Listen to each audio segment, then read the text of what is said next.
Herkese merhabalar. Hesapta İran-İsrail savaşı şimdilik bitmiş gibi görünse de İran yeniden ve daha şiddetli patlamaya hazır görünüyor. Bu arada ortalıktaki toz duman dinmeye başladığında anlaşıldı ki ABD'nin İran bombardımanı biraz fos çıktı. Bu bölüme ilerleyen kısımlarda geleceğiz. Her zaman söylediğim gibi ana akım medyadan haber almayı tercih ediyorsanız yalanlara maruz kalma riskiniz giderek artıyor ve yine oldukça ilginç bir içerikle karşınızdayım dostlar. ABD Başkanı Donald Trump ve İsrail Başbakanı Benjamin Netanyahu'nun ateşkese giderken İran'ın nükleer tesislerini yok ettiklerini ilan etmeleri bölgesel tansiyonu düşürmek yerine tartışmaları alevlendirdi. İsrail tarafı saldırıların İran'ın nükleer programını en az 2 yıl geriye attığını iddia ediyor ama ancak İsrail içindeki dinci milliyetçi koalisyon ortakları bu ateşkes fikrine sıcak bakmıyor. İran'ın nükleer programını yerin dibine gömdük söylemi kulağa biraz sert gelse de kamuoyundaki karşılığı neredeyse çok az çünkü inanmıyorlar. Birçok uluslararası gözlemciye göre İsrail'in bu programı tamamen durdurduğu yönündeki anlatısı oldukça zayıf temellere ve karşılıksız delillere dayanıyor. Hükümetin İran'ın nükleer kapasitesini yeniden inşa etmesine izin vermeyeceğini söylemesi de asıl niyetin ateşkesle birlikte bir süreliğine sahneden çekilmek değil sadece nefes almak olduğunu gösteriyor. İsrail şimdilik durdu, muhtemelen de bitme noktasına gelen demir kubbenin füze stoklarını tamamlayana kadar saldırmayacak. Benim şahsi kanaatim bu şekilde. Öte yandan ABD'de Trump yönetiminin iddialarını sarsan istihbarat raporları da sızıp ortalığı karıştırıyor. Amerikan Savunma İstihbarat Ajansı'nın hazırladığı ilk analiz Trump ve Savunma Bakanı Heath'in açıklamalarını doğrudan çürütüyor ve küçük düşürüyor. Evet, nükleer tesisler ağır bombardımana tutuldu, yerüstü binalar harabeye döndü. Ancak İranlı yetkililere göre yer altındaki kompleksler zarar görmedi ve faaliyetlerini sürdürmeye hazır durumda.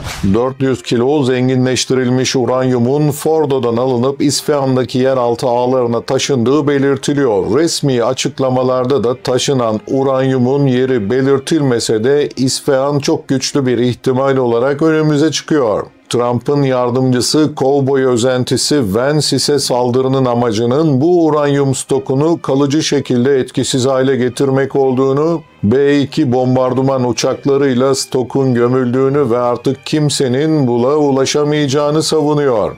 Ya bunlar birbirini yalanlıyor sürekli. Ancak DI raporu bu anlatıyı yerle bir ediyor. Rapora göre ABD saldırıları Fordo, Natanz ve İsfahan'daki yerüstü yapılarına zarar verdi. Ancak yeraltı yapılar büyük ölçüde sağlam kaldı. Santrifüjlerin çoğu zarar görmedi ve uranyum stoğu zaten saldırı öncesinde tahliye edilmişti. En çarpıcı tespit ise şu: saldırılar İran'ın nükleer programının ana bileşenlerini yok etmedi, sadece birkaç aylık bir gecikmeye neden oldu. Yani Amerikan istihbaratına göre sadece aylarla ölçülebilecek bir gecikmeden söz edilirken İsrail 2 yıllık bir gecikmeden bahsediyor.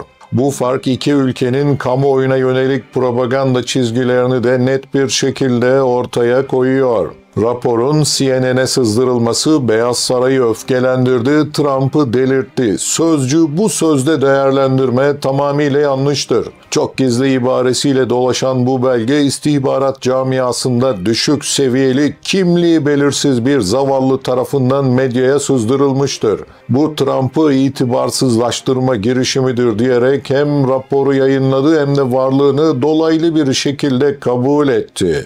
Trump ise beklendiği gibi daha sert konuştu. Dahi pilotlarımızın hakkı teslim edilmiyor çünkü etrafta hainler var. Medya bunu da çarpıtıyor. Orta Doğu özel temsilcisi Steve Witkoff ise sızıntıya rezalet ve ihanet diyerek sert çıktı. Witkoff'a göre Fordo'ya 12 sığınak delici bomba atıldı ve bu kubbe delindi. Fakat bu da henüz bağımsız bir doğrulamayla teyit edilmiş değil. ABD Kongresi'nde de tartışmalar sürüyor. Demokrat Senatör Chris Van Hollen, Trump'ı istihbaratı çarpıtmak ve savaş bahanesi yaratmakla suçladı. Girin birbirinize. Hollen bu durumu İran versiyonu Irak yalanı olarak nitelendirdi.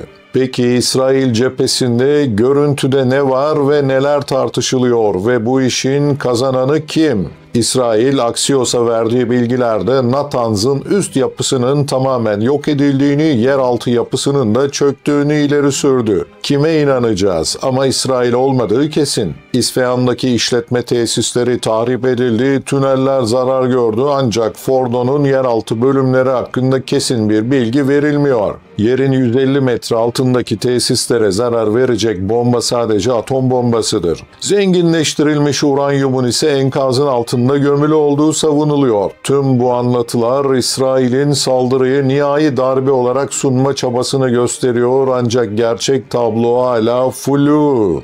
Uluslararası Atom Enerjisi Kurumu Başkanı Rafael Grossi'ye göre İran nükleer tesislerini yeniden inşa edebilecek bilgi ve teknoloji ve kapasiteye sahip. Bazı altyapılar da saldırıdan etkilenmedi bile. İran zaten Grossi'yi artık Tahran'da görmek istemiyor, persona non grata ilan etti, İsrail'le işbirliği yaptığı gerekçesiyle de hakkında çok kötü yazılar çıkartıyor. Trump ve Netanyahu'nun ortak anlatısı ise tarihi bir başarı söylemine dayanıyor. Ancak Trump'ın eski danışmanı Steve Bannon bambaşka bir tablo çiziyor dostlar. Saldırı öncesi Trump'la öğle yemeği yediğini söyleyen Bannon, İsrail'in kapasitesini aştığını, ağır askeri kayıplar verdiğini ve mühimmatının tükenme noktasına geldiğini belirtiyor. Ona göre de ateşkes aslında İsrail'i kurtarmak için yapıldı. Dostlar, Trump buradan diplomatik bir zafer çıkartmayı hedefliyor, ateşkesi barışı getiren lider rolüne çevirmeye uğraşıyor, İran'da da doğrudan temasların başladığını da duyurdu. Ya bu adamın bir hafta söylediği bir hafta sonrasını tutmuyor, ne kadar tutarsız olduğunu kendiniz görün.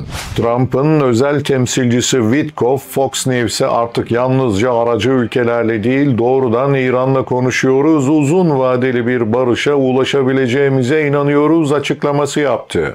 Gelelim İran cephesine ve oradaki hava nasıl, bir de ona bakalım. Savaş boyunca İran diplomasi kapısını hep açık tuttu, İsrail durursa biz de durur mesajını vermişti.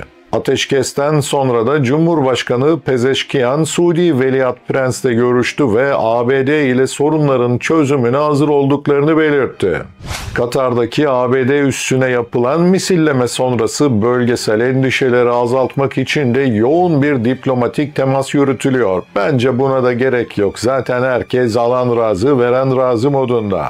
İran Meclisi'nde de Uluslararası Atom Enerjisi Kurumu ile işbirliğini askıya almayı öngören yasa tasarısı 221 oyla kabul edildi. MPT'den de çıkış önerisi konuşuluyor ancak bu daha kesinleşmiş değil, ilerideki günlerde belli olacak. İran için de Mossad'a karşı başlatılan operasyonlar da hızlandı. Rumiye'de 3 kişi idam edildi, 700'e yakın kişi tutuklandı. Bu kişiler sabotaj ve casuslukla suçlanıyor. Irak'taki 3 radar üssünün kamikaze SİHA'larla imha edilmesi ise sessiz sedasız geçiştirildi. Radarların Fransız kontrolünde olması İsrail'e örtülü destek iddialarını da güçlendiriyor. Bakın, perde arkasında çok başka şeyler dönüyor dostlar. Şimdi en önemli kısma gelelim. Yakın gelecek ne getirecek? İsrail nükleer programı ve savunma altyapısını hedef alarak İran'ı dizginlemeyi hedefledi ancak stratejik bir başarı sağlayamadı. İran hem askeri hem de diplomatik olarak çok daha güçlü kaldı. ABD ve İsrail bundan sonraki süreçte İran'ın yeniden silahlanmasını ve füze sistemlerini yenilemesini engellemek için açık veya örtülü savaş yöntemlerini sürdürecek gibi görünüyor ama bence bu artık biraz zor.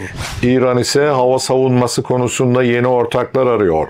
Rusya'nın verdiği S-300 sistemleri pek istenen etkiyi yapmadı ve S-400 anlaşması halen beklemede. Su-35 uçaklarının alımı da biraz sürümcemede. Kremlin topu İran'a atıyor, Pekin ise bölgeyi karıştıracak bir hamle yapmak istemiyor. İranlı yorumcular arasında Rusya'ya güvenmenin stratejik bir hata olduğu görüşü de ağır basmaya başladı. Çin kapısı ise sınırlı bir biçimde açık. İlginç bir biçimde Pakistan'ın da adı daha sık zikredilmeye başlandı. Mayıs ayındaki Hindistan saldırısını püskürtmesi ve İran'a güçlü destek vermesi Tahran'ın dikkatini çekmiş durumda. Gördüğünüz gibi dostlar, bölgede ateş şu an sakinleşmiş gibi görünse de her an yeni bir kıvılcımla hem de çok daha şiddetli şekilde patlamaya çok yakın. Buraya kadar sabredip izlediğiniz için teşekkürler. Bir sonraki videoda görüşmek üzere, hoşça kalın.